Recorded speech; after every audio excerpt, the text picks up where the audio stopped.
two, one. Now let me hear you say.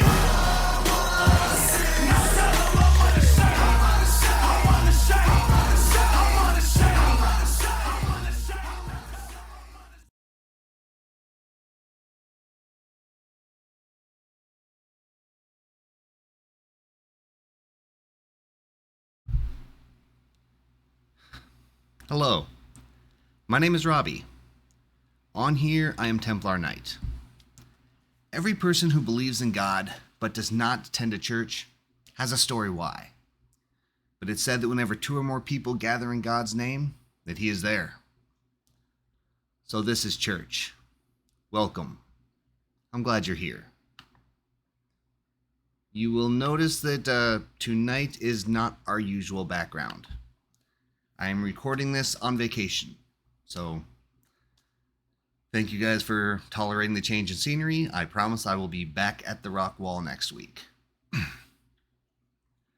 But for tonight, we are going to continue our series, Romans 1:16. For I am unashamed of the gospel, because it is the power of God that brings salvation to everyone who believes. Tonight's lesson, fresh. So this series, we're talking about not being ashamed of the story of Jesus, or being unashamed of the gospel. Being unashamed of who Jesus was and who He is. His birth, His life, His death.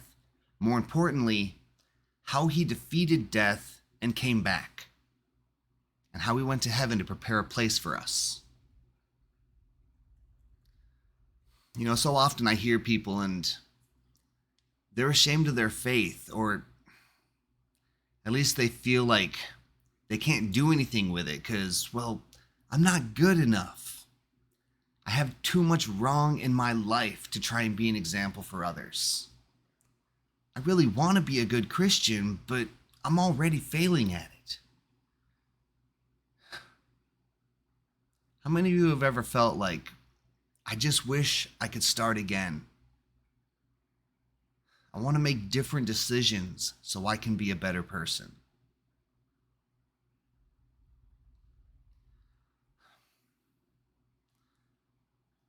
Do you think that you can't live the way you're living without having to hide your faith?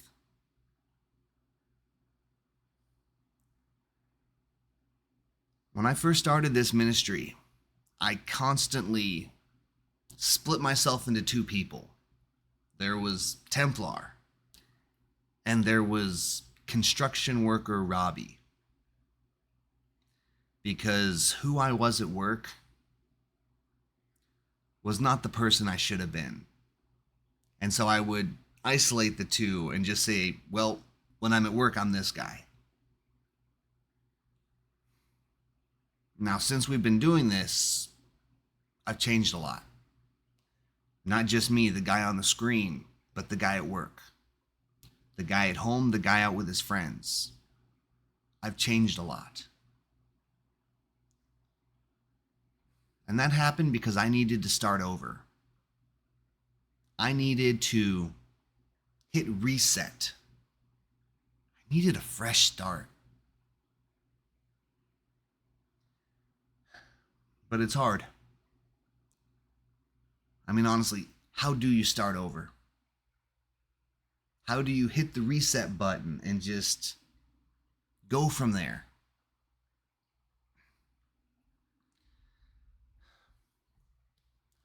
Some of the first step you've got to take, honestly, this is going to sound very familiar, but the first step you have to do to reset, to start over, to get that fresh beginning, you have to know and accept that God chose you. He chose you. You don't get to choose Him. He already picks you. See, you have been redeemed. And I don't like the big church word there. So when I say you have been redeemed, that means that God has paid your price. See, nowadays we think of it as we commit a crime. We go to jail. We spend our time. We are redeemed from the wrong that we did, and we are let out. It's not how God does it. We've committed our crimes. We've committed our sin. And God pays the price for us. We are already redeemed. So we don't have to go spend that time. We're paid for. Now, once you accept that much of it, that God is pursuing you, that God is offering you this freedom, if you can embrace that Jesus took your sins, Jesus took everything that's going on in your life that is holding a gap between you and God, everything that keeps you separate, Jesus takes that. And then he died. He died with that so that it's no longer on us. See, 1 Corinthians 1 verse 28 says, everything that we have, right thinking and right living, a clean slate and a fresh start, comes from God by way of Jesus Christ. See, Jesus chooses us, and then he sent his son to pay for what we did.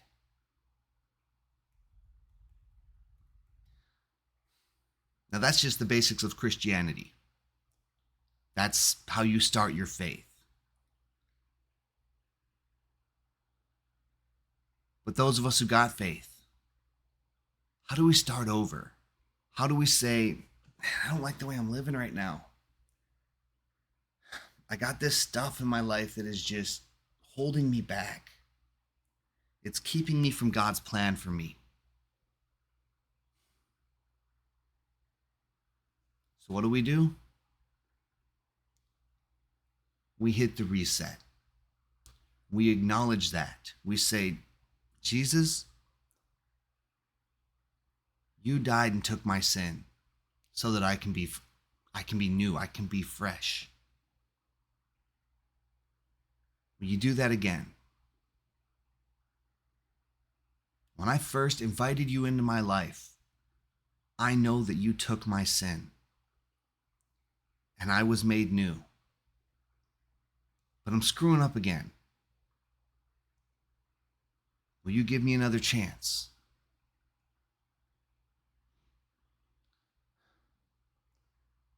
See, when I found God, when I found my faith, I was motivated.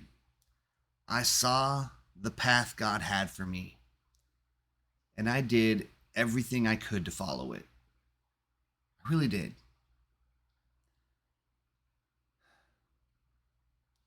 But just like anyone who's tried to quit something cold turkey, there were some things I struggled. Some things I just couldn't quite let go of. And so while I'm following the path God set for me, all of a sudden I want to look off to the side. I'm going to go over here for just a minute. I'll be right back. And I walk over there and I step in something. I get it on my shoe. I'm like, oh, whoops, my bad. And then I start heading back to the way I came from. But I still got that mess on my shoe. I'm still following God's path. And then something else catches my attention. I'm going to go over here real quick. I'll be right back. And I go and I'm looking and I slip. And I get mud on my arm. But then I come right back. But I've still got that mud on me. So I'm following God's path and something catches me off guard and I trip and I tear my jeans and there's a little bit of blood on my pants. But I'm still following God's path. But I'm slipping up every now and then. And I'm bringing back this dirt and this filth.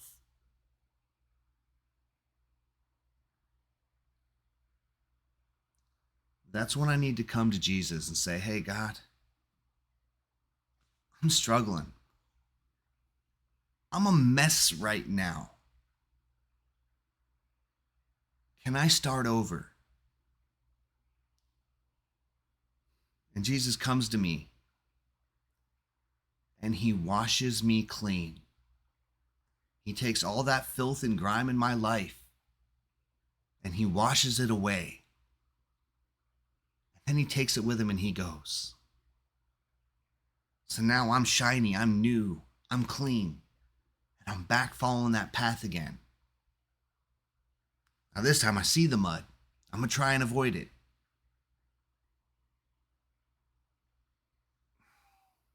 But I still slip up.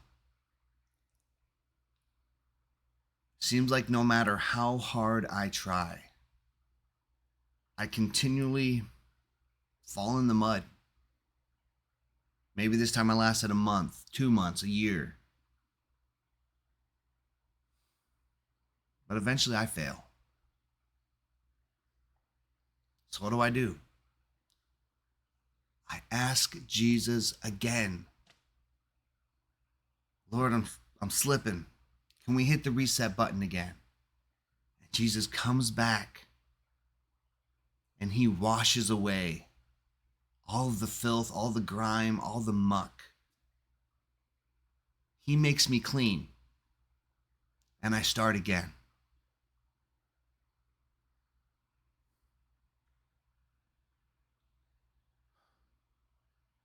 I'm trying to live a good life. I truly am. But it seems like every 2 or 3 months, I gotta ask God to come and clean me off again. I need that reset. Sometimes it's days.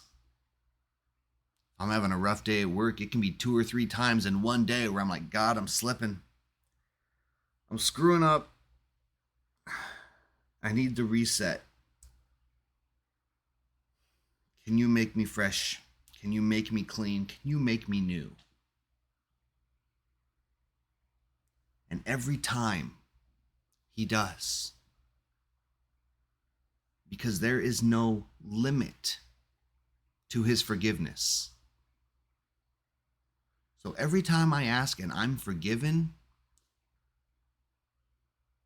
it helps me guide my path, guide the path that God has set before me.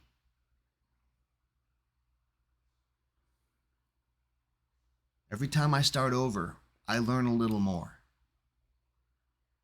I can do a little better. See, I know that God made me to be this way, and he knows I'm going to fail him. But that doesn't mean I'm going to stop trying to be better. That doesn't mean I'm just going to say, you know what, God, I'm already screwed up. It doesn't even matter. I'm just going to ride this one out for a while. Maybe you and I can make amends later. I'm already damaged goods. What's the point? Jesus, you can come and clean my soul all you want. I'm just going to make a mess of it again.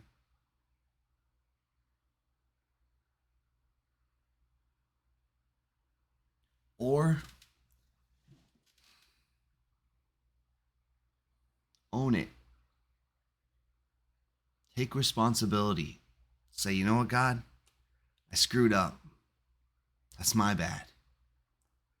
I know you will forgive me time and time again. But you deserve better from me. So I'm going to try harder. I want to be a better person for you. I want to make better choices for you.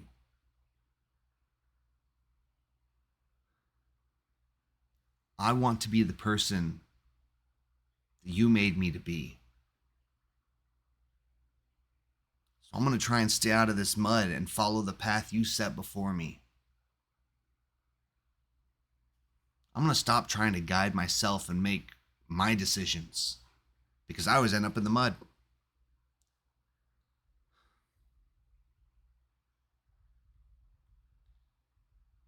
Lord, I want to be the person you created me to be.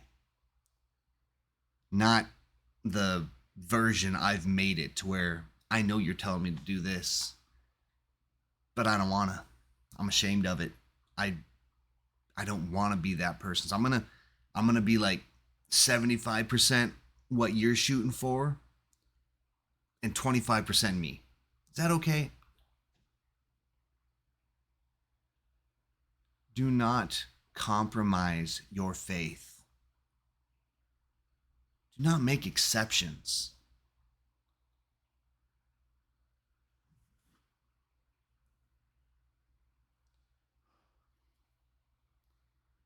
What if I told you that you had the opportunity to be the greatest, to be the best?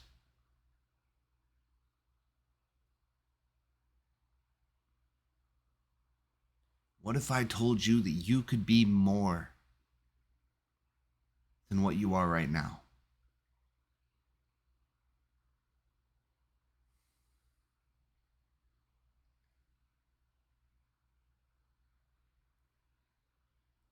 Because God has set aside so much more for you.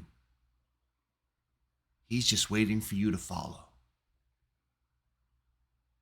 We get so distracted and we go run off through the mud and through the woods and through the forest and we get filthy. And then we come back. And He cleans us up.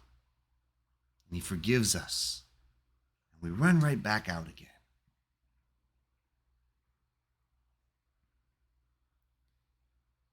What do you think your life would be like if you hit the reset button and instead of thinking for yourself and trying to follow your plan for your life, you stepped aside and said, you know what, God? What can you do with this? If I follow your path, where will you lead me? What would you do with my life, Lord?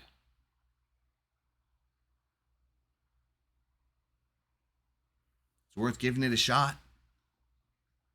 Worst case scenario, hit the reset button, go back to what you're doing. But I got an odd feeling that if you step aside, start pursuing God's plan for you, you're going to see some amazing things. And I say that from experience. When I step aside and I listen for God to tell me what I'm supposed to be doing and not saying, but I want to do this, I want to do this. When I follow His plan, God made me a better man than I thought I would be. God has let me see and experience things that I never thought I would.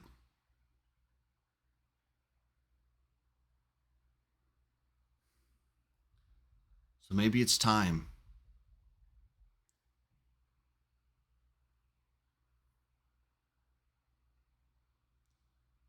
Maybe it's time to acknowledge that we need a reset.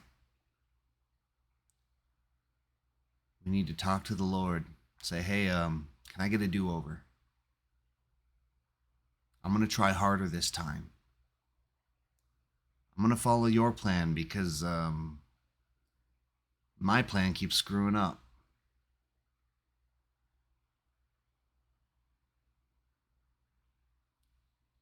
I want to no longer be ashamed of my faith.